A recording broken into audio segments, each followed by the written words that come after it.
Buen día con todos, soy la alumna Sheila Paola Montaña Santa Cruz, estudiante de la Universidad Señor de Zipán, y el día de hoy trataremos sobre anamnesis y examen físico de sospecha de colecistitis aguda. Antes de hablar sobre el examen físico, tenemos por concepto de colecistitis aguda que es la inflamación de la pared de la vesícula biliar, en la cual estos se generan por dos tipos, tanto la colecistitis litiásica, que es la más común.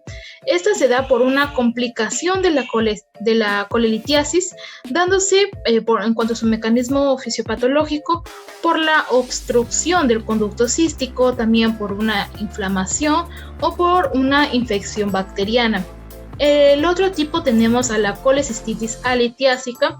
Esto ya es multifactorial y susceptible a una colonización bacteriana. Dentro de la epidemiología de la colecistitis aguda dentro de Perú, tenemos que existe una mayor incidencia en mujeres que en hombres, de un 10 a 1 en relación de mujeres a hombres, ¿no?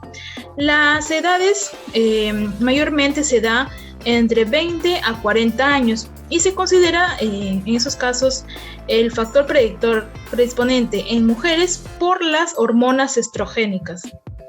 Ahora, ya para hablar de anamnesis, tenemos que lo que primero que debemos preguntar es la edad, ya que, como hemos mencionado, mayormente se da en un rango de 20 a 40 años. En otros estudios también mencionan que se dan a mayores de 40 años.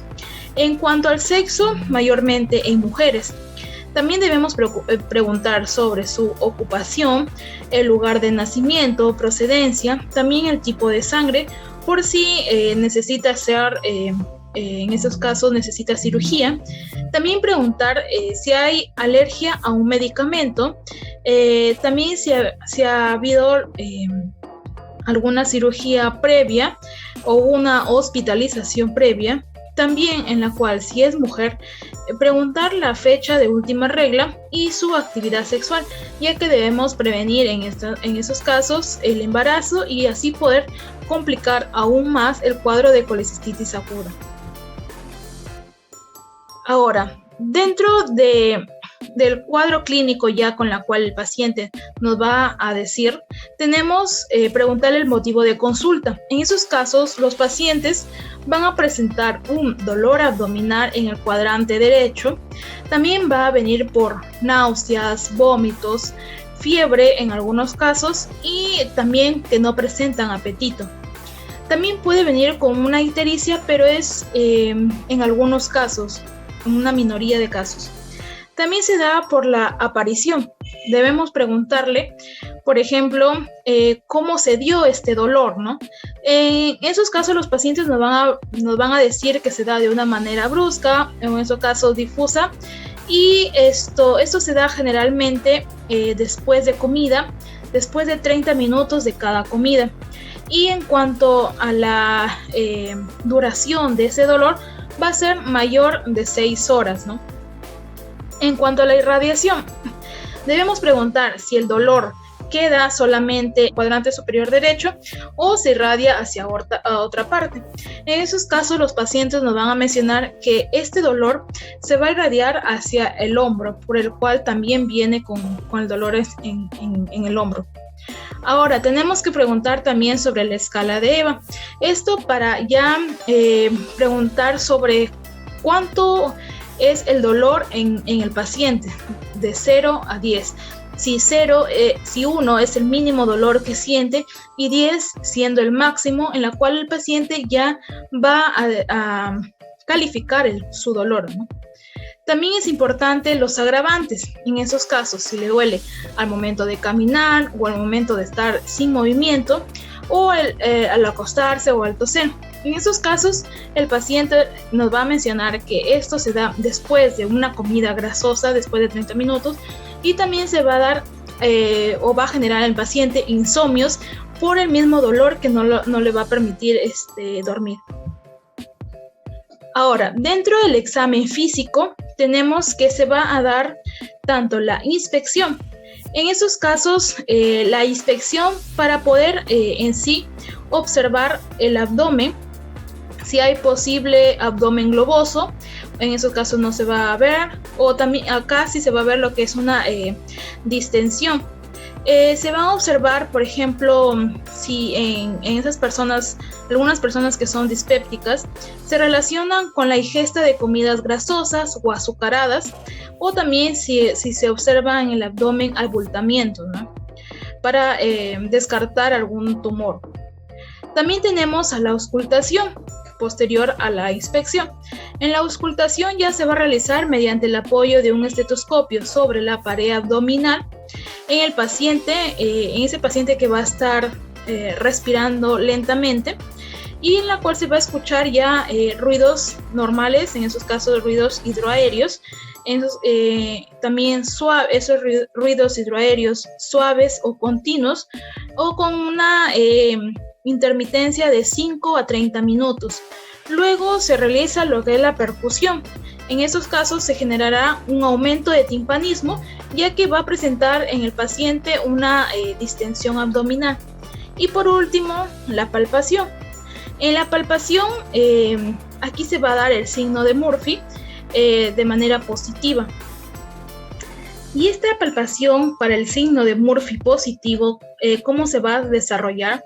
Bueno, lo que va a hacer es que se va a inducir una presión con los pulgares con los pulgares de ambas manos, y esto se va a dar por debajo del reborde costal derecho, mientras que se pide al paciente que inspire profundamente, en la cual si en el paciente se va a generar un dolor. En este caso, la vesícula va a ser muy sensible, ¿no? Al momento de hacer esta palpación, el paciente interrumpe la respiración y nos va a hacer que alejemos nuestra mano, ya que hay un dolor en ese lado del cuadrante derecho del abdomen. Ahora, dentro de la guía de Tokio 2018, para poder clasificar a un paciente de colecistitis aguda, tenemos que se va a desarrollar tanto los signos locales de inflamación. En estos casos, el signo de Murphy, como ya se mencionó, por medio de la palpación. También si se va a observar una masa en el cuadrante superior derecho, o también el dolor que se va a evidenciar, la sensibilidad. Luego tenemos el signo sistémico de inflamación. En esos casos, si se va a percatar lo que es fiebre, un PCR elevado, y también un elevado reencuentro de los leucocitos, porque aquí se va a dar el sistema de Sears por la inflamación que va a existir en el paciente. Y bueno, en cuanto a imágenes, se va a desarrollar, y en cuanto a imágenes, en los hallazgos característicos que se va a desarrollar en estas imagenologías, va a ser un cálculo en el cuello vesicular o conducto cístico, también un engrosamiento de la pared vesicular mayor a 4 milímetros, el signo de Murphy, pero en este caso en el ecográfico positivo, y el diámetro vesicular va a ser mayor de 4 a 5 centímetros. Ahora, para evaluar el grado de complicaciones de la colecistitis aguda, tenemos en el grado 1, el grado leve, en la cual en este grado no se va a presentar una colecistitis aguda en el paciente sano, pero sin disfunción de órganos, a diferencia del grado 2 y el 3. En el grado 2, moderado, tenemos que el recuento de glóbulos blancos es elevado, mayor a 18.000. En otros casos nos mencionan en mayor a 20.000. También va a generar una masa palpable en el cuadrante abdominal superior derecho, una duración de del dolor, una duración mayor a 72 horas. También una marcada inflamación local. En esos casos puede surgir una colecistitis ya gangrenosa o enfisematosa. En el grado 3, en el grado grave, acá ya va a generar una disfunción de cualquiera de los órganos o de los sistemas siguientes. Por ejemplo, tenemos la disfunción cardiovascular por una hipotensión, en la cual requiere de tratamiento de una dopamina de 25 miligramos por kilogramos por minuto. La disfunción neurológica por la disminución del nivel de conciencia. La disfunción respiratoria por la presión arterial de oxígeno, que va a estar también disminuido. La disfunción renal En estos casos va a haber una oliguria, creatinina va a estar mayor de 2 miligramos por decilitro. También va a haber una disfunción hepática. Y por la disfunción hematológica, por el reencuentro de plaquetas menores de 1000 milímetros.